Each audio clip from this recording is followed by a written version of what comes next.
Kali ini kita akan belajar stoikiometri. Dari kata stoikiometri berasal dari dua suku kata, yaitu stoikion dan metron. Stoikiometri ini berasal dari bahasa Latin. Stoikion artinya unsur dan metron artinya ukuran. Jadi stoikiometri itu merupakan ilmu kimia yang mempelajari tentang aspek kuantitatif reaksi kimia atau rumus kimia.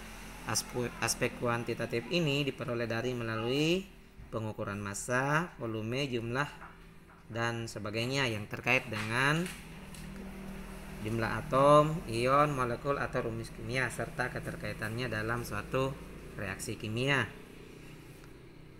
Hal dasar yang perlu kita bahas yang pertama adalah hukum-hukum dasar ilmu kimia. Ada beberapa hukum dasar ilmu kimia. Yang pertama, hukum kekekalan massa atau hukum Lavoisier. Yang kedua, hukum perbandingan tetap atau hukum Proust. Selanjutnya, hukum kelipatan berganda atau hukum Dalton. Lalu ada hukum perbandingan volume atau Gay-Lussac. Serta yang terakhir ada hipotesis Avogadro. Yang pertama adalah kita akan mempelajari hukum kekekalan massa dari Lavoisier. Jadi Antonio Laurent Lavoisier lahir pada 1743 dan wafat pada tahun 1794. Ia sering melakukan percobaan terhadap proses pembakaran dari beberapa zat, tapi yang paling terkenal adalah percobaan menggunakan merkuri. Di sini ada contoh bagan dari percobaan Lavoisier, di mana ada pemanas, lalu ada Erlenmeyer tertutup. Jadi Erlenmeyernya ini tertutup, namun dia dihubungkan oleh pipa. Pipa ini masuk ke dalam cawan yang terbalik sehingga tidak ada lubang di atasnya. Dalam cawan ini ada dasarnya ini baskom ya, wadah. Di wadah ini diisikan oleh cairan merkuri. Ya, jadi dalam wadah ini ada cairan merkuri. Di sini ada udara. Nah, di sini juga ada merkuri. Anggaplah ini adalah logam merkurinya.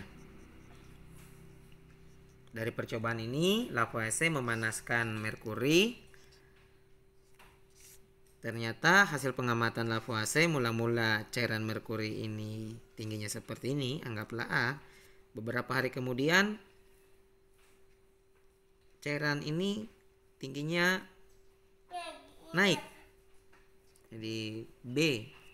Udara di dalam gelas terbalik ini berkurang, sementara cairan merkurinya naik. Itu mengindikasikan bahwa merkuri dalam Erlenmeyer ini yang dipanaskan telah bereaksi dengan oksigen. Jadi oksigen di sini terpakai ke dalam reaksi ini, akan menghasilkan merkuri oksida. Jumlah oksigen yang digunakan atau massa oksigen yang digunakan dari dalam gelas terbalik ini seharusnya sama dengan yang digunakan oleh merkuri untuk menghasilkan merkuri oksida. Sehingga Lavoisier bisa mengambil kesimpulan bahwa massa zat-zat total sebelum reaksi merkuri ditambah oksigen harus sama dengan massa total zat-zat setelah reaksi. Dalam hal ini adalah HGO. Seperti itu. Artinya jadi massa sebelum reaksi sama dengan massa sesudah reaksi. Inilah hukum dari Lavoisier. Karena massanya sama, berarti dia biasa dikatakan dengan hukum kekekalan massa. Selanjutnya kita lihat contoh soal. Di sini terdapat contoh soal. Logam magnesium bermassa 4 gram. Mula-mula logam magnesium bermassa 4 gram. Dibakar dengan oksigen. Menghasilkan magnesium oksida. Jika massa oksigen yang digunakan 6 gram, berapa gram massa magnesium oksida? Berarti yang ditanyakan ini berapa gram?